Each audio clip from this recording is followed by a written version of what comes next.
On Saturday, July 6, 2019, Jeffrey Epstein, famed financier and convicted sex offender, was arrested on federal sex trafficking charges. If convicted, he was going to face up to 45 years behind bars. However, that was not to be. Exactly 5 weeks later, on August 10th, 2019, shortly after 6:30 a.m., and just as the prison guards were about to start distributing breakfast, the 66-year-old was found unresponsive in his cell at the Metropolitan Correctional Center, New York. Following a thorough autopsy that lasted 4 hours, the court ruled that Epstein had taken his own life by hanging. The rest of the world, however, suspected foul play. In life, Epstein had rolled with the high and mighty, including Bill Clinton, Donald Trump, Alan Dershowitz, Woody Allen, and Prince Andrew.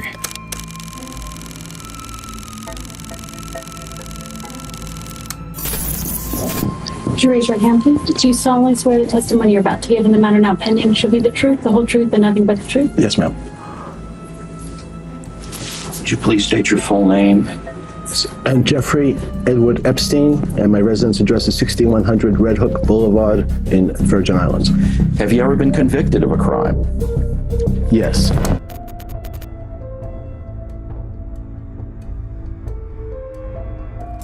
Contain the names of people associated with Jeffrey Epstein. Prince Andrew and the former President Bill Clinton have been named. More are expected to come out.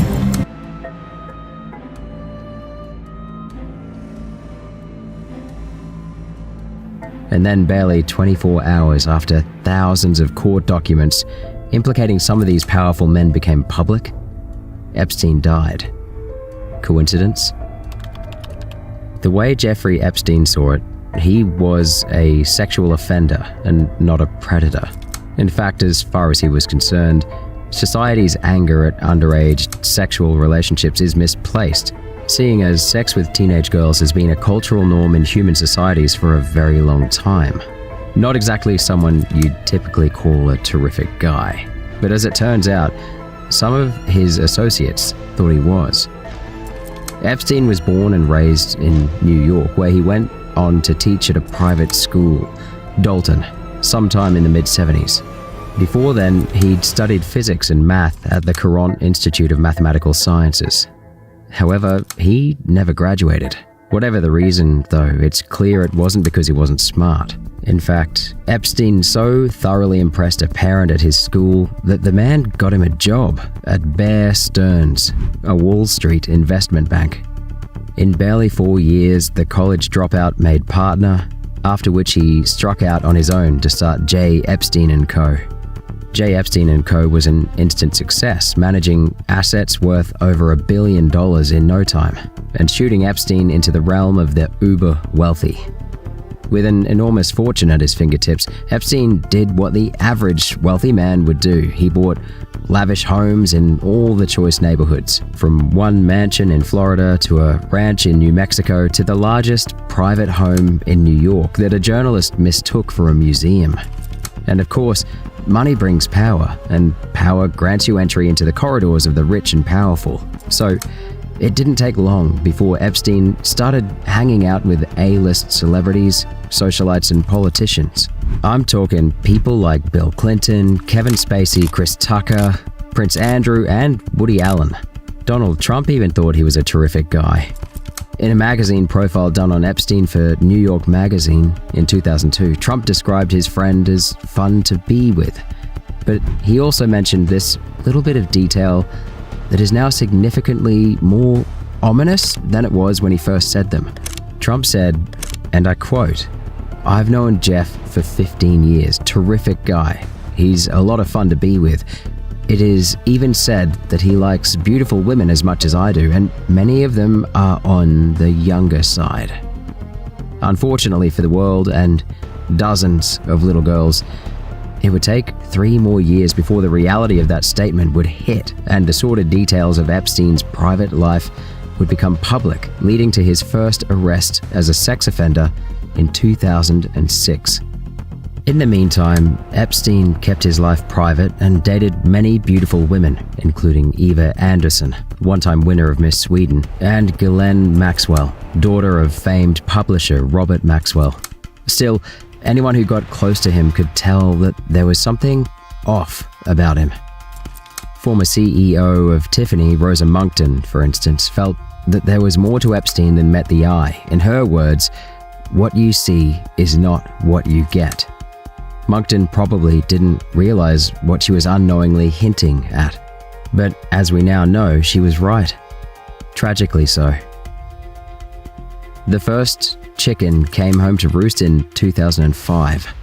The parents of a young girl, 14 years old at the time, reported to the police of Palm Beach, Florida, that Epstein had molested their daughter in his mansion. When police finally arrived at Epstein's home, they weren't prepared for what they saw.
What you just saw are images of young girls, either in the form of caricatures or actual images framed on his wall, and most are nude in these images. Now, while Epstein might have kept his life private, that didn't necessarily mean that he was ashamed of his proclivities. In fact, even after being accused of sexually abusing a minor, Epstein admitted rather unashamedly to a journalist that he liked young girls.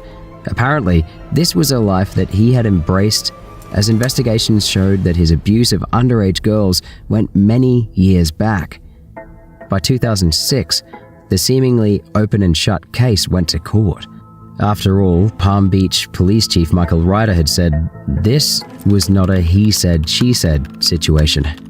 This was 50-something she's and one he, and the she's all basically told the same story.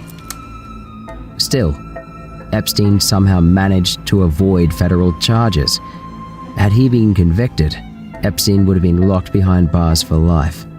However, after just 18 months in prison, which was hardly a sentence since he was given a work release and allowed to go to his office 6 days a week for 12 hours a day, Epstein was able to secure a plea deal. And in 2008, he was released.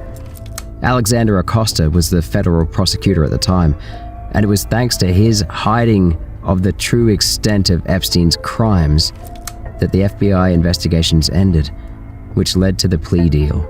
Now you understand why he resigned when the Epstein scandal began again in 2019.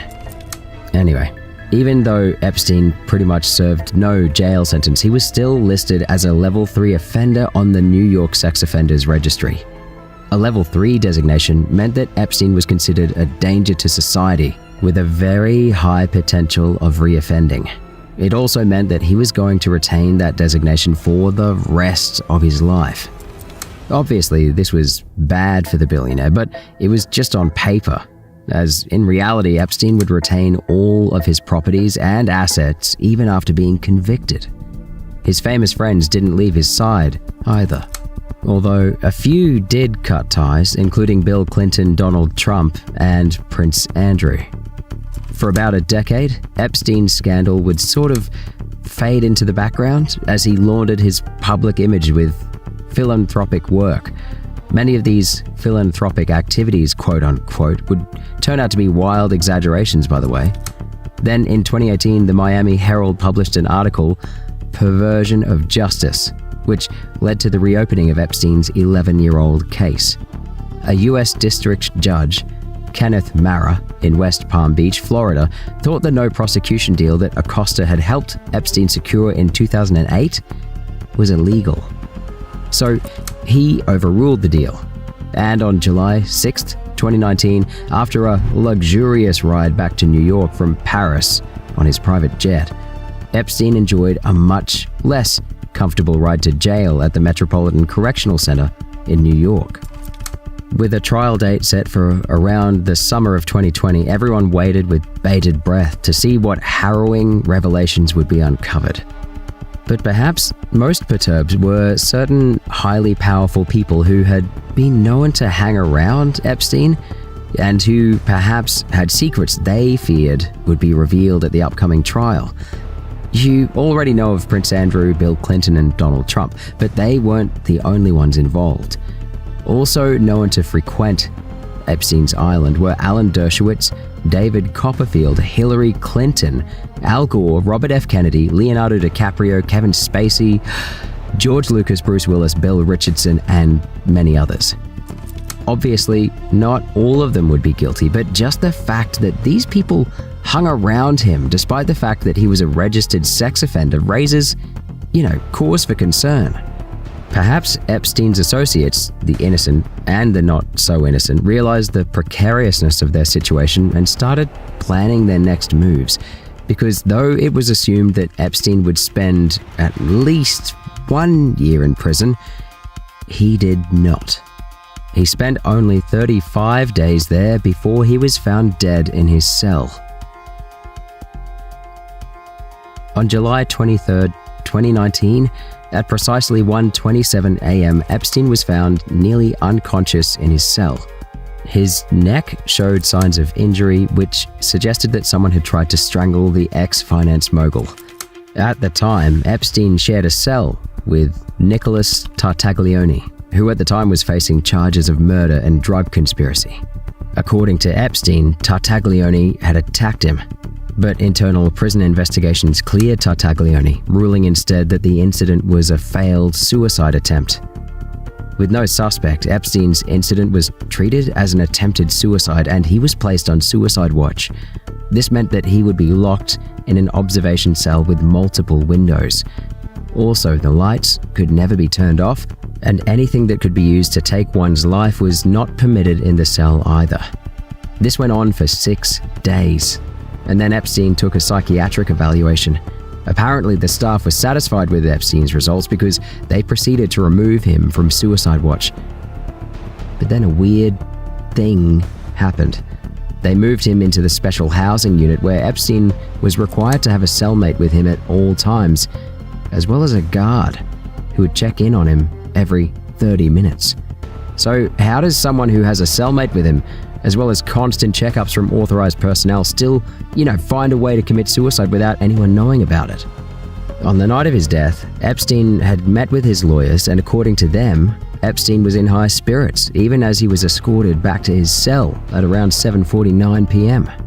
However, around 6:30 a.m. the next morning, when the guards came to check in on their prisoner, something horrible had gone wrong. Epstein was unresponsive. The 66-year-old appeared to be kneeling close to his bunk, but wrapped around his neck was a strip of bedsheet which had been tied to the top of his bunk.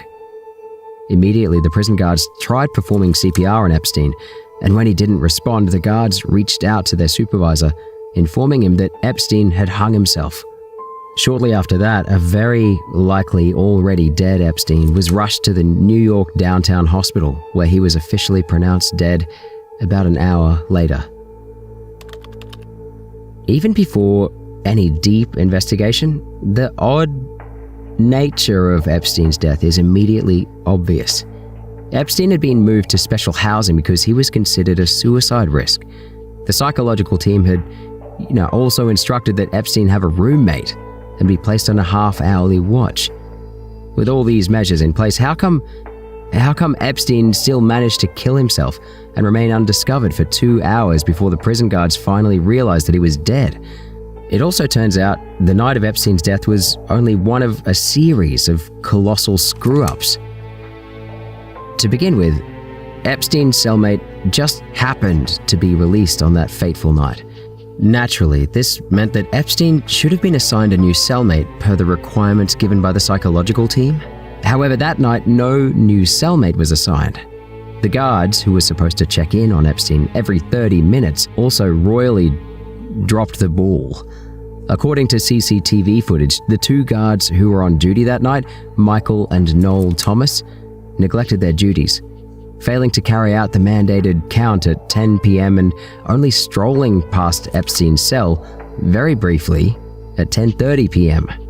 The rest of the night, the guards browsed the internet and then fell asleep for about 3 hours. When they woke up later that morning, the prison guards falsified their records, still failing to check in on Epstein until about 6:30 in the morning, just around the time when the prisoners were about to have breakfast. Perhaps the CCTV cameras in front of Epstein's cell could reveal what exactly happened in Epstein's cell the night of his death, but as fate would have it, both cameras chose to malfunction on that very night. Or at least so it appeared, because further investigations would reveal even more slip-ups that made Epstein's death appear more and more suspicious. Now, when the guards found Epstein unresponsive in his room and confirmed that he'd hung himself, the prison officials needed to move Epstein's body from his cell to the hospital. But this was a violation of protocol. When the prison officials realized that Epstein had probably hung himself, the scene should have immediately been treated as a crime scene. This means they should not have moved the body until a proper investigation was carried out. The guards should also have taken pictures of Epstein's body as it was found.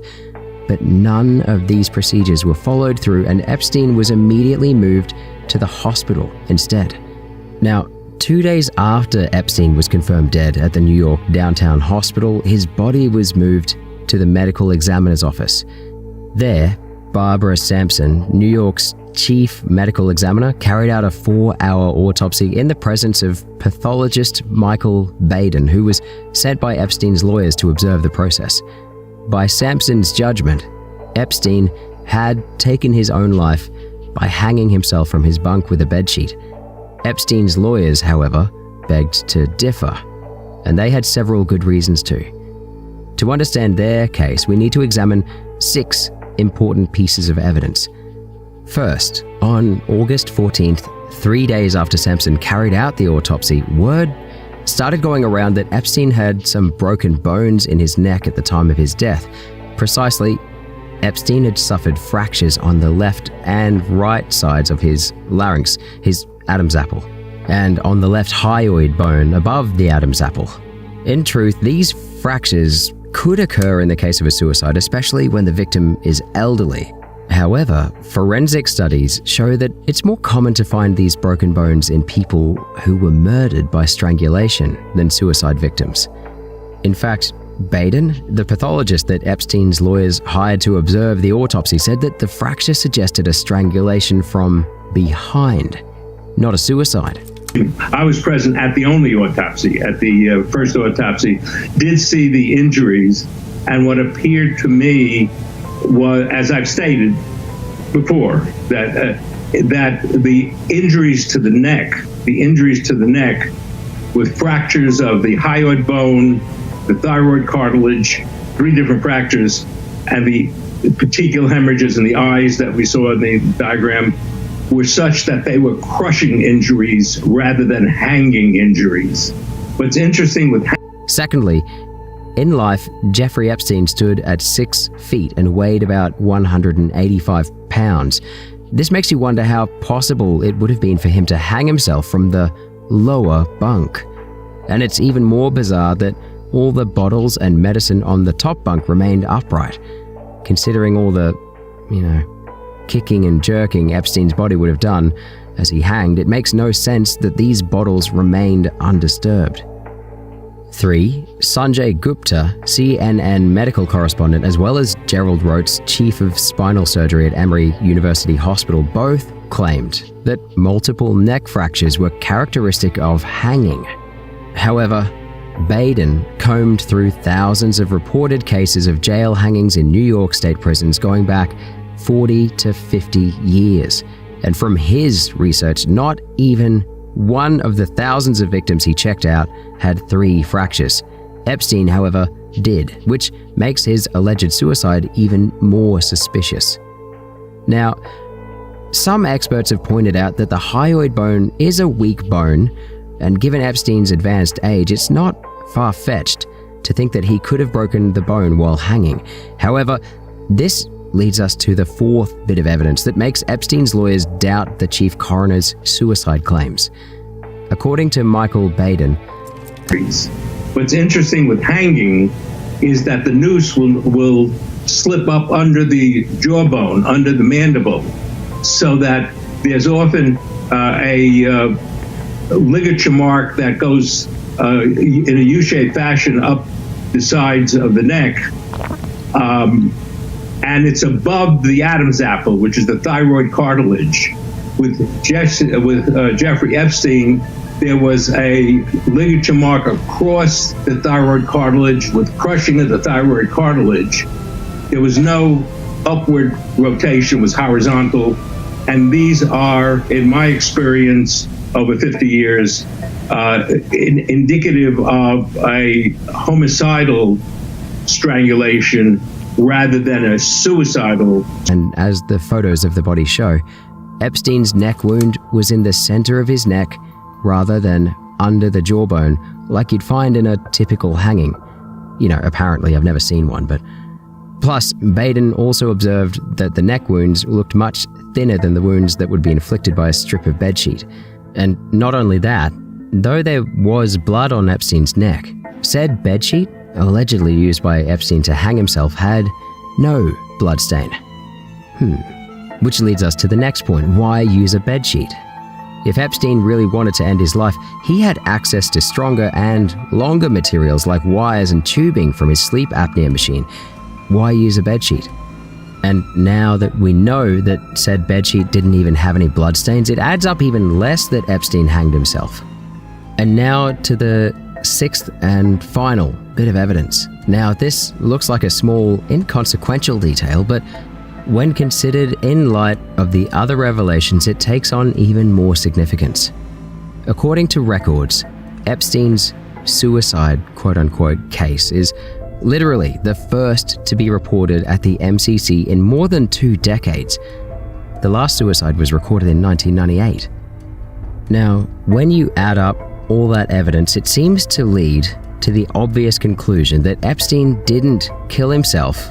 Thank you so much, James. Yeah. And remember, Epstein didn't kill himself. Okay, got it.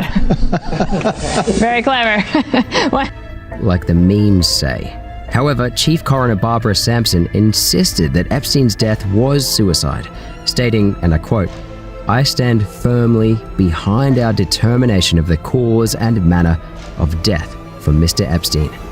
The cause is hanging, the manner is suicide," end quote. And it wasn't just her.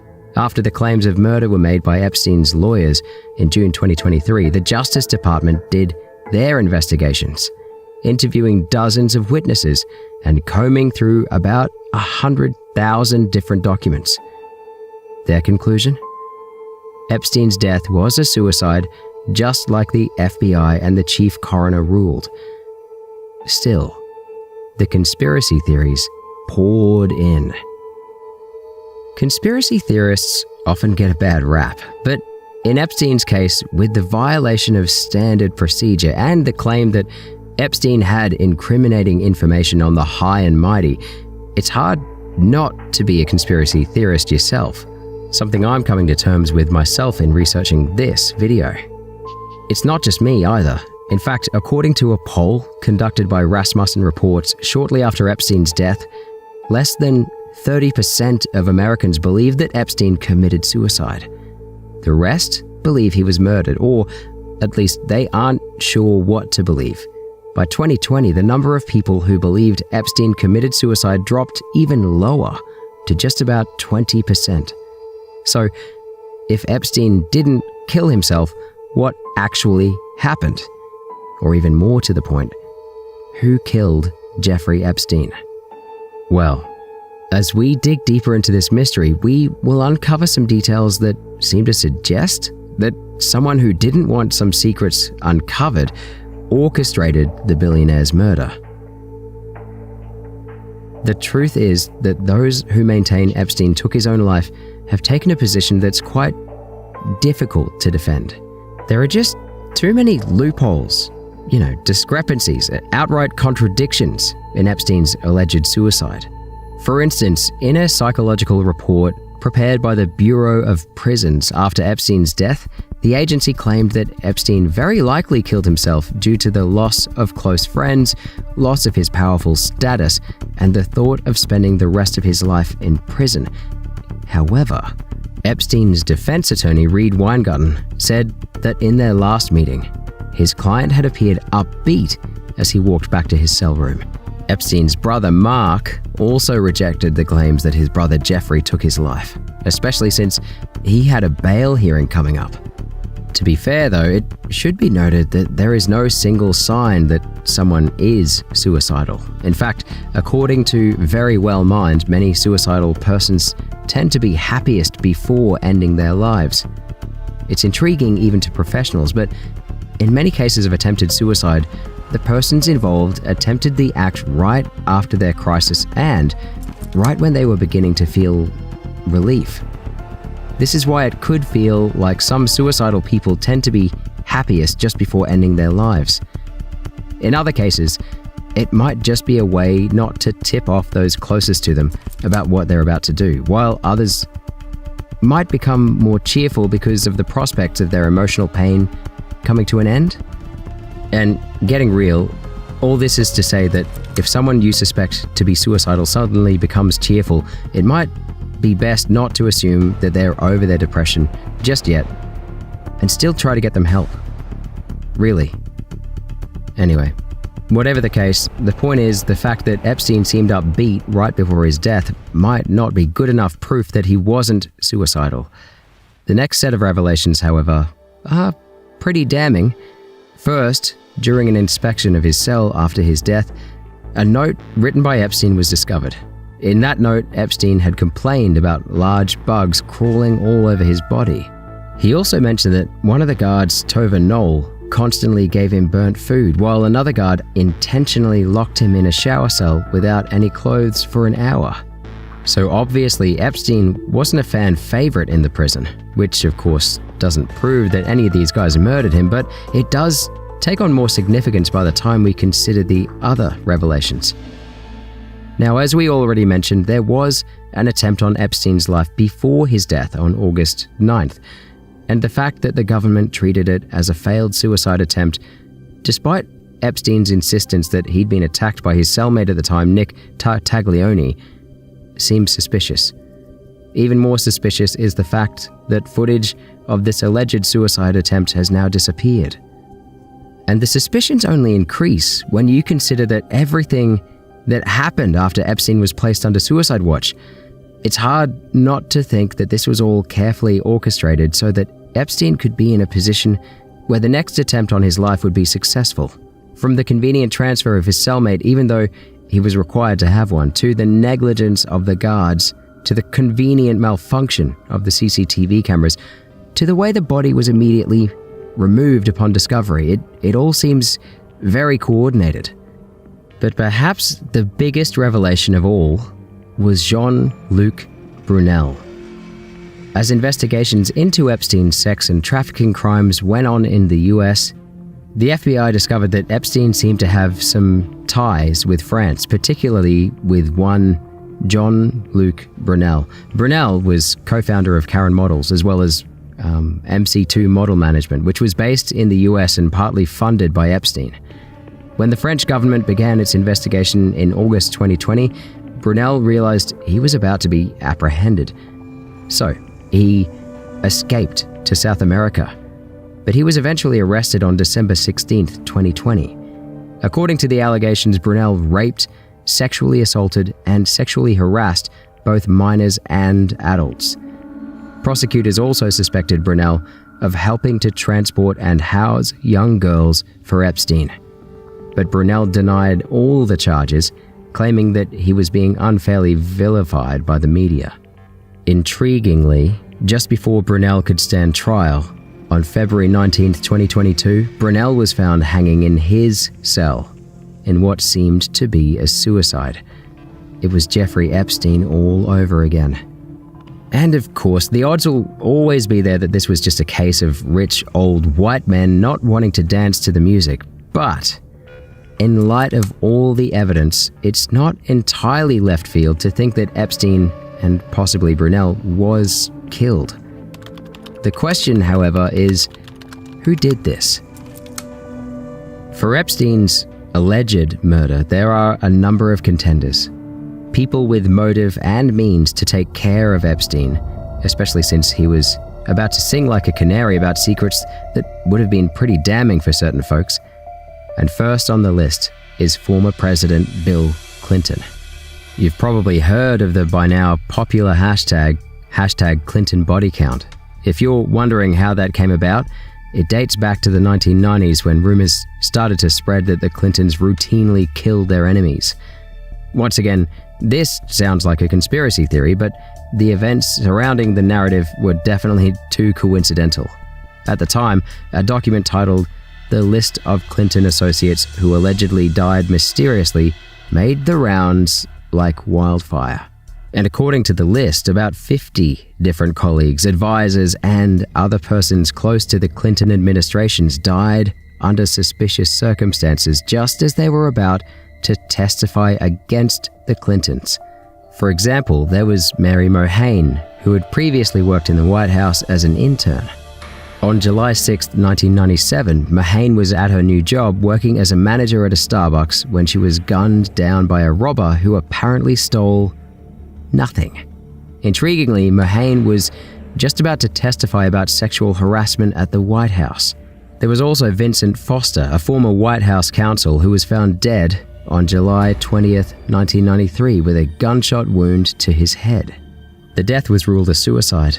However, deeper investigation shows that Foster had intimate knowledge of the 1992 Whitewater case that accused the Clintons of funneling public funds to a real estate entity known as Whitewater Development Corporation. As counsel to the White House, Foster would have had intimate knowledge of the Clintons' financial affairs. Plus, he and Hillary were business partners, leading to suspicions about his alleged suicide. So, could Epstein be yet another name on the apparently growing Clinton body count list? Well, many seem to think so. Lynn Patton, from the Department of Housing and Urban Development, shared a post with the word Hillaried, followed by the hashtag Vince Foster Part 2. Conservative comedian Terrence Williams also hinted at a connection to the Clintons when he said that Epstein, quote, had information on Bill Clinton and now he's dead. And Trump, agreeing with Williams' theory, shared the tweet. All these just make Epstein's death all the more mysterious. That being said, it doesn't really make a difference. I do hope and pray, however, that the young girls involved in Epstein's dealing can at least find peace and move on knowing that one of their predators died, and not peacefully either.